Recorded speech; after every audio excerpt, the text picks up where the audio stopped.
Hey everybody, welcome back to my channel. My name is Chris. Today's video, well listen, it's the end of the year and I like to do a lot of best of series, and this is basically best of designers. This is a 10 out of 10 designer series. Fragrances that are a perfect 10. Basically when I'm saying something is a 10 out of 10, I wouldn't change a thing about them. You can't get better than a perfect 10. And so these are, I think, 10 designer fragrances that I would rank them as a 10 out of 10.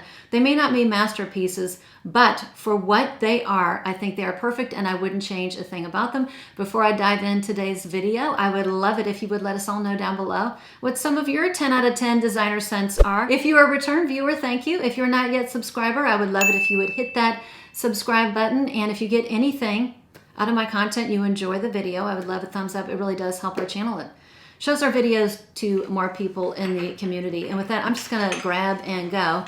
And the first one I chose is a 10 out of 10 affordable designer scent. I wouldn't change a thing about this perfume. I got this for $30. I've shown this so many times. Roberto Cavalli Paradiso. This has made so many of my smell expensive on a budget because, and the bottle's beautiful. It's heavy, it's glass. It's just a beautiful, it's a woody, floral, fresh, citrusy, musky scent. This is a jasmine perfume for jasmine haters. I mean, I have a difficult time with jasmine. I wouldn't call myself a jasmine hater, but sometimes it can be a little bit much. And this is a soft jasmine that's quite beautiful. It has a freshness to it, so it opens really fresh. Some lovely citruses, I would say bergamot, maybe orange, maybe grapefruit. I love the woods in here. It's a very Mediterranean woody fragrance. It's not too woody, too masculine, too heavy. It has a freshness to it from cypress. Cypress is a little bit fresher and it's a little bit more green, but it's not soapy or anything like that. A beautiful, beautiful scent. Again, $30, and this one lasts forever. If you spray on your clothes, you're going to smell it to the next day. A 10 out of 10 spring designer scent. Well, I would say spring and summer is one from Burberry. It's the only Burberry Her I have in my collection. I haven't tried the newest one, but for a spring and summer scent, this is a 10 out of 10. And for an eau de toilette, this is a 10 out of 10. Eau de toilettes don't last forever. And again, longevity isn't a deal breaker for me. That doesn't bother me as much. But for an eau de toilette, this has fantastic lasting power. It kind of looks like the juice. It's a pear-based fragrance. It has a lot of black currant. It has peony for the floral, so it's light, it's summery, it's spring-like. It's just juicy and sweet and fresh and lightly floral. It has a pear-like sweetness, but it's not too sweet. So if you don't like a overly sweet pear, this is so light and fresh and just airy and lovely black currant mixing in with that peony, some soft woods and some soft musk in the background. It really is. It is a 10 out of 10 spring and summer fragrance because it just is so well balanced. And again, for an eau de toilette, it has terrific lasting power. So for my next two 10 out of 10, I'm going to the line of Chanel. If you're a return viewer, you know what I'm showing. Can you guess? It's going to be Coromandel. This is a 10 out of 10 for me, but it's not going to be a 10 out of 10 for everybody because you have to love patchouli, you have to love amber and a little bit of incense. I love them all. And the eau de parfum here has a little bit of a white chocolate sweetness, but it's not too sweet. It is sweet as this dries down, and like if I wear it, put it on my skin and put a sweater on top, that white chocolate really just kind of blooms and becomes sweet, but not too sweet.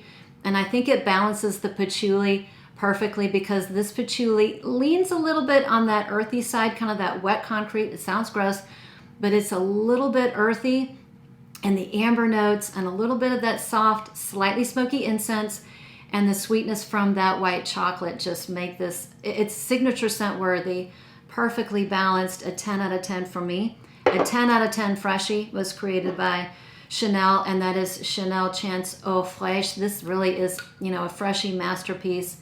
I've owned multiple bottles of this. A lot of people might think it's boring, but it's a 10 out of 10 for what it is, which is a Fraiche. So it has a lot of citruses, lemon being the strongest note, but it never smelled like a cleaning product to me. It's not screechy, it's not sharp, it's not headache inducing. It has some soft florals. you know, hyacinth, water lily in the base. In the background, kind of the middle is where the florals come out, and this has a nice cedar base. For those reasons, I do think this is unisex. I think it leans feminine. Most people might find it feminine leaning. There's something about, maybe it's the florals, but I just think it is a terrific scent, a terrific freshie. I tend to wear this in the spring, really the summer. It's an easy reach, easy grab and go. And again, for a freshie that has a prominent lemon, it lasts forever. I just realized I have 3 Guerlains, which doesn't surprise me because Guerlain, the House of Guerlain, knows how to make a perfume. This is not from the elevated line. This is not from the luxury line. This is from the designer line that's very, very easy to get. Mon Guerlain, which is basically a lavender vanilla perfume with patchouli. My 10 out of 10 is the Eau de Parfum. This has more vanilla and the lavender is toned down. I enjoy lavender, but I just enjoy this format more. This definitely could be somebody's signature scent. This is signature scent worthy. It did not make my signature scent video this time around because I just find that even though you can wear it in the summertime, I tend to wear it all months except the middle of the summer. And for something to be a signature scent, it has to work all year round and in all situations. This definitely could be dressed down, although this is a little bit more fancy, definitely dressed up. I just think this is a beautiful 10 out of 10 designer lavender vanilla patchouli scent. I wouldn't change a thing about it. Another perfume I wouldn't change a thing about. My favorite from the L'Interdit line. I used to have a couple, but this is the only one I have still to this day because it was the one that I just want to pull for. This is a year-round scent. This is L'Interdit Intense, the EDP. I have heard this is getting discontinued. This makes me sad. It's not discontinued yet. Those are the rumors. And there's a new flanker that's very, very similar to this. I haven't tried yet. I don't need to because I have my bottle of this. But this has the L'Interdit background white floral. It's got a lot of uniqueness though because it has this beautiful warm sesame.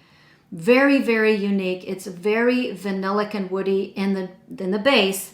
And it has a lot of black pepper in the beginning, but that black pepper might come out, very strong. It might, turn off a lot of people right in the beginning, but that dries down and then you go into this, those beautiful florals in the mid, that warm sesame, and then the beautiful vanillic base, one of my most complimented scents. And this one has terrific lasting power. Again, 10 out of 10, wouldn't change a thing. Okay, we've got a couple from the higher end line, a newer pickup for me. I want to say I got this in September, but I've spoken about it recently. This is a 10 out of 10 Patchouli. Patchouli Paris by Guerlain, their newest release. And I used to think this was only for patchouli lovers. But again, I've had many people in the comments here and over on Instagram who say, you know what, I thought I was a patchouli hater till I tried Patchouli Paris. And I love this scent, which I think is amazing, that you could take a note like patchouli, which can be very polarizing, and make it mass appealing. They just really knocked this out of the park. The patchouli in here leans it heading into that earthy zone. It's not chocolatey, and it doesn't quite get to that wet concrete. It's somewhere in the middle.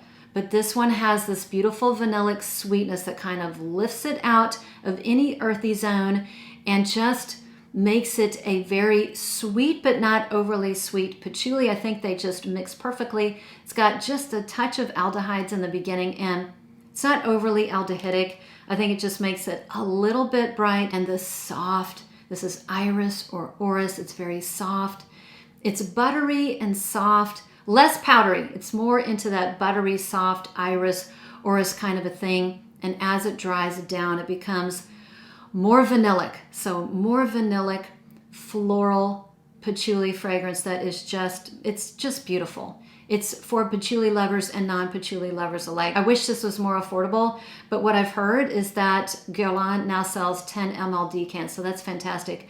If you are on a budget, because this is very, very expensive, and you want to experience this or have smelled it at the stores and want to get a bottle, you can get a 10 ml decant, still experience it and not break the bank. Okay, one from the line of Carolina Herrera, The 10 out of 10 for that fragrance line to me is Nightfall Patchouli.